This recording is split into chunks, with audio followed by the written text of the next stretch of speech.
step in the makeup process is translucent powder. If you haven't checked out the other episodes in my Beauty 101 series, make sure you do. This is truly a series in that all of these videos flow together. So I wanna make sure that you've seen the primer, foundation, and concealer application so that you understand in what order things go and why things are looking the way they're looking at this point. So let's jump right in.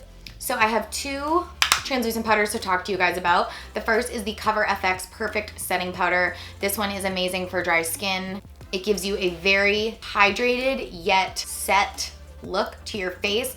A lot of setting powders, translucent powders like this, are going to dry out people with dry skin. So I have found that the Cover FX one is amazing if you have dry skin.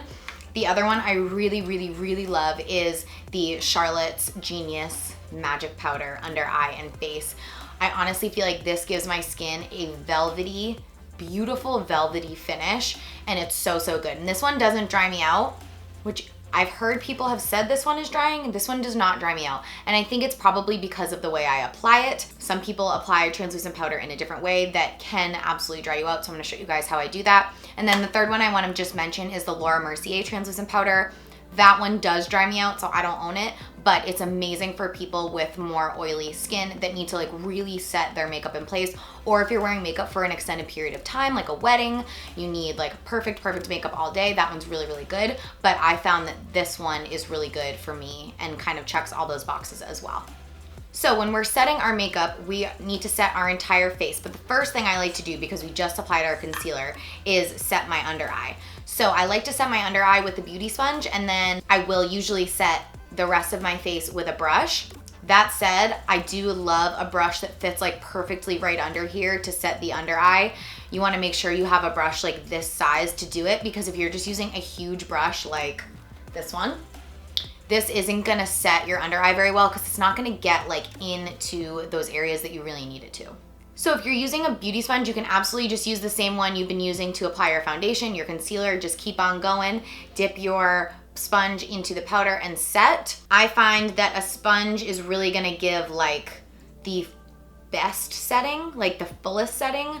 If you're using a brush, it might be like a little less. So if you don't need as much setting that day, you could use a brush. If you want like a lot of setting, use your sponge.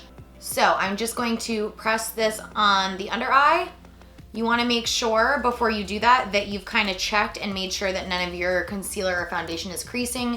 You can kind of just press those, you know, any creasing that's happening out with your finger, just like slightly dab like this, and then you wanna go right in with your powder. And this is also gonna brighten the face and the eye significantly. Sometimes I will bring this down the side of my nose like this as like a little bit of a baking or a like contour, you could say. So this is gonna make the nose look a little bit slimmer. And then if there are any areas on the face that you know get particularly oily, that's where you're gonna wanna go next. So my chin definitely does, and the center of my forehead. It's really just my T-zone that gets super oily, but like my nose doesn't. My nose is always dry. But like here, here, and here get really, you know, oily in the summer. So you can absolutely let that set if you wanna bake. We're not gonna go over baking today. I mean, we basically did. Baking is just leaving the powder on to let it really like bake or cook into the skin. This is just gonna give you like the most beautiful, flawless finish, but it's definitely more of a process. So this isn't something I do every day, and I wanna make this look more of like an everyday look. The only other place that I need to put it is a little bit on my eyelids, just because I did put concealer up there so that can crease. So once you look like this, you're a little crazy, but it's all good. You want to just grab a brush, that same brush that I just showed you guys. You just want like something fluffy that's this size. I'm gonna just go ahead and dust all of that away. The longer you leave it on, the more dry it's gonna get. So if you have dry skin, definitely don't leave this on and bake in a dry area, because it's gonna get super cakey and really kind of bring out all the imperfections. If you have more mature skin, like my mom, for example, I would never put a translucent powder on her because it's going to settle in her lines. Stick to liquids. Liquids are gonna be your best friend.